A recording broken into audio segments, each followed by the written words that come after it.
does put her deal again to MPs, will those Eurosceptic Conservatives who voted against her deal twice change their minds and vote for it this time? Could they get it over the line this time? Well, Mark Francois is one of the deputy chairman of the group, led by Jacob Rees-Mogg, which calls itself the European Research Group.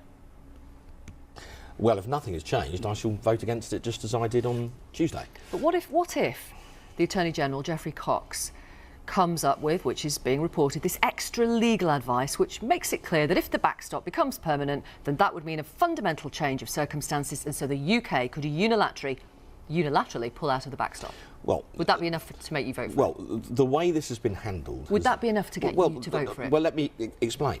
The way this has been handled has been chaotic. On the Monday night, we had complex legal documents being given out to MPs at 1:15 to midnight. On Tuesday, the Attorney General provided his written legal advice to Parliament, which we all read very carefully before we voted. They gave that out sort of mid-morning.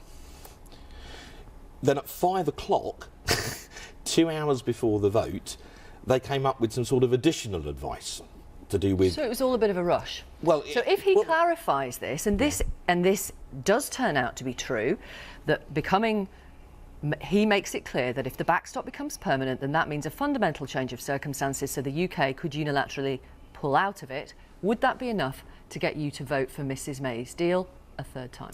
Well, we had a challenge. Yes or no? Well, I'm not here to do yes or no questions. But it's really straightforward. Well, I haven't... Would that be enough for you? Well, I haven't yet seen what the Attorney General has said. If it's that, would that be enough? Well, with respect, we're talking about an international treaty, and one of the things I've learned as a Member of Parliament after 18 years, particularly when you're dealing with the European Union, is read the small print.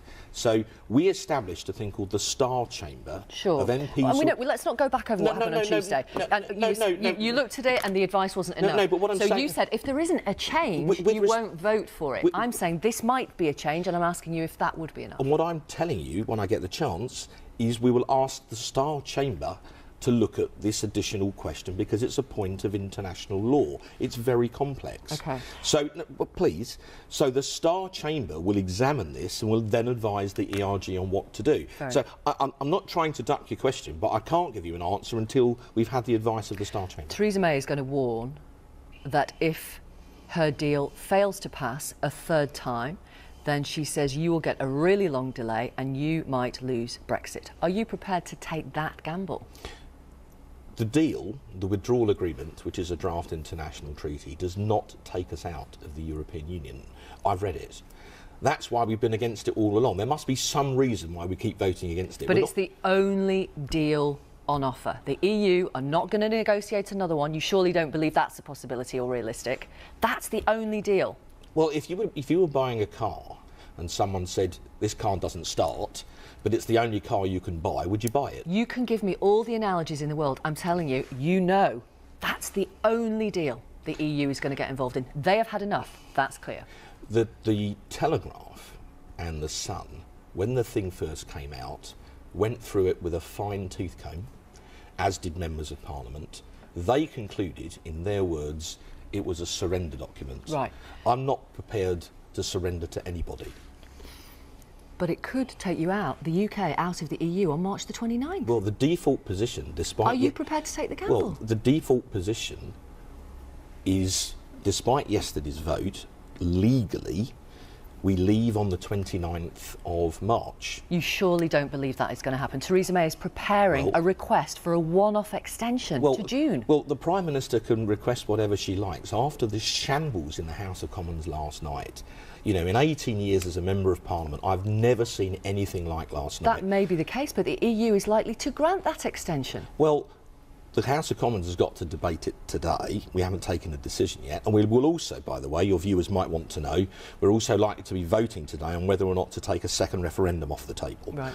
An amendment was tabled to that effect last night. If it's selected, we'll vote on that. Let's say that the Commons mandates Theresa May to, yes, go back to Brussels and ask for an extension. They're likely to say yes.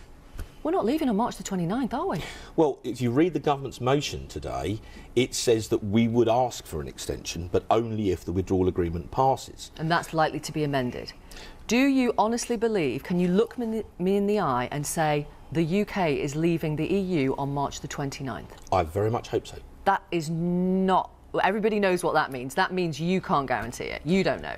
I cannot guarantee it, but 17.4 million people voted for it. Well, excuse me, it's my turn. So I very much hope that we will honour the decision of 17.4 million British people and leave on time on the 29th of March. And Mrs May, if she were here, would say, and if you vote for her deal a third time around, then we'll be leaving.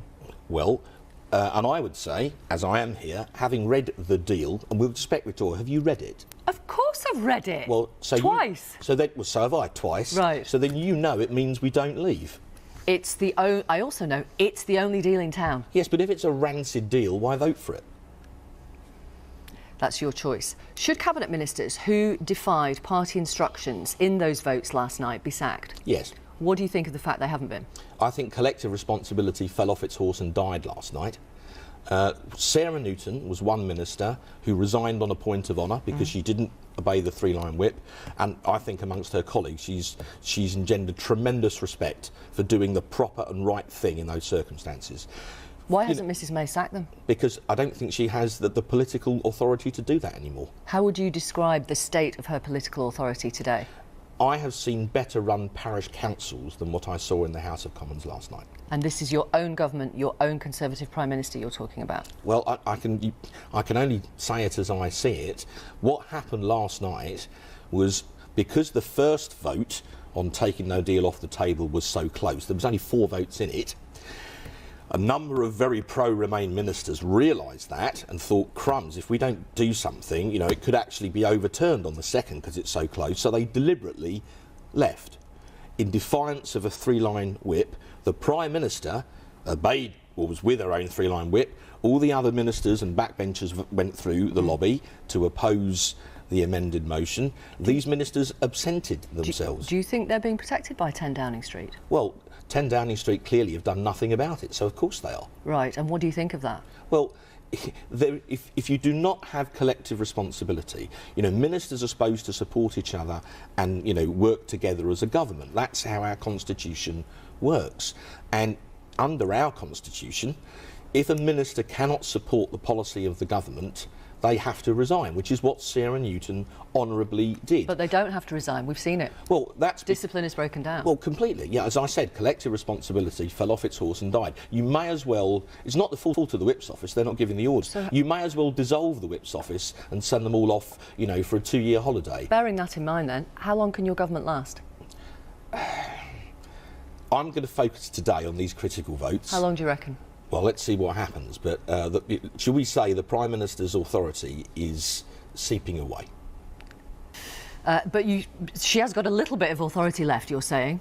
Well, every backbench MP in the Tory party, in fact every MP in the House of Commons can see what's going on. When you have ministers who openly defy the Prime Minister, who openly defy a three-line whip, and nothing happens to them, you have to ask yourself, are you really in power? Indeed, are you really even in office?